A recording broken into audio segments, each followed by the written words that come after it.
కోమటిరెడ్డి రాజగోపాల్ రెడ్డి మాటల్లో తప్పు లేదు, పార్టీ కోసం కటుగా మాట్లాడక తప్పలేదు అన్నారు కాంగ్రెస్ ఎమ్మెల్యే అనిరుద్ రెడ్డి.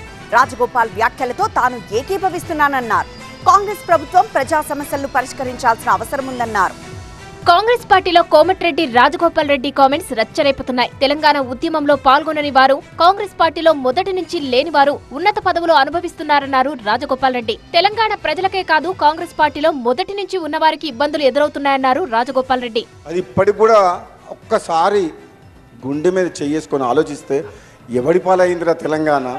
తెలంగాణ కోసం ఆత్మ బలిదానం చేసిన అమరవీరుల ఆత్మ ఏడుస్తుండొచ్చు, బాధపడుతుండొచ్చు. నిజమైన ఉద్యమకారులు ఇప్పుడు ఎవరన్నా తెలంగాణ ఉద్యమ ఫలితాలు తెలంగాణ వచ్చిన తర్వాత బాగుపడ్డారా? లేదు. ఉద్యమానికి సంబంధం లేనోళ్ళు, కాంగ్రెస్ పార్టీకి సంబంధం లేనోళ్ళు, ఆంధ్ర పాలకుల మోకాల చేతులు దాకి నీళ్ళు లాగేటోళ్ళే మళ్ళీ ఇప్పుడు తెలంగాణలో ఉన్నారు. నిజం కాదా ఇది? నిజం కాదా? కోమటిరెడ్డి రాజగోపాల్ రెడ్డి వ్యాఖ్యలను పీసీసీ చీఫ్ మహేష్ గౌడ్ తప్పుబట్టారు. కాంగ్రెస్ నేతలెవరూ కోమటిరెడ్డిలా మాట్లాడొద్దన్నారు. అయితే కోమటిరెడ్డి రాజగోపాల్ రెడ్డి వ్యాఖ్యలను సమర్థించారు జడ్చర్ల ఎమ్మెల్యే అనిరుద్ రెడ్డి. రాజగోపాల్ రెడ్డి కాంగ్రెస్ పార్టీ మంచి కోసమే మాట్లాడారన్నారు. ఆయన పదవుల కోసం పాకులాడే వ్యక్తి కాదని కితాబిచ్చారు. సమస్యలు పరిష్కరిస్తే కాంగ్రెస్ పార్టీకే మంచిదన్నారు అనిరుద్ రెడ్డి. రాజగోపాల్ రెడ్డి అనేటోడు ఒక పర్వతం అంటే ఒక వాల్కానో. ఆయన కోపం వచ్చిందంటే అది అగ్నిపర్వతం బర్స్ట్ అయినట్టు బర్స్ట్ అవుతుంది.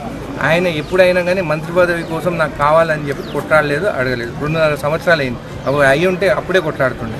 ఆయన ప్రజల గురించి ఇష్యూస్ పైన అడుగుతున్నాడు. దాంట్లో తప్పేం లేదు. నేను కూడా ఛాన్సాల ఇష్యూస్ గురించి మాట్లాడినాను. ఇష్యూస్ ఉన్నాయి. అది మేము ఇష్యూస్ కరెక్ట్ చేసుకుంటే మా పార్టీకే మంచి పేరు వస్తుంది కదా.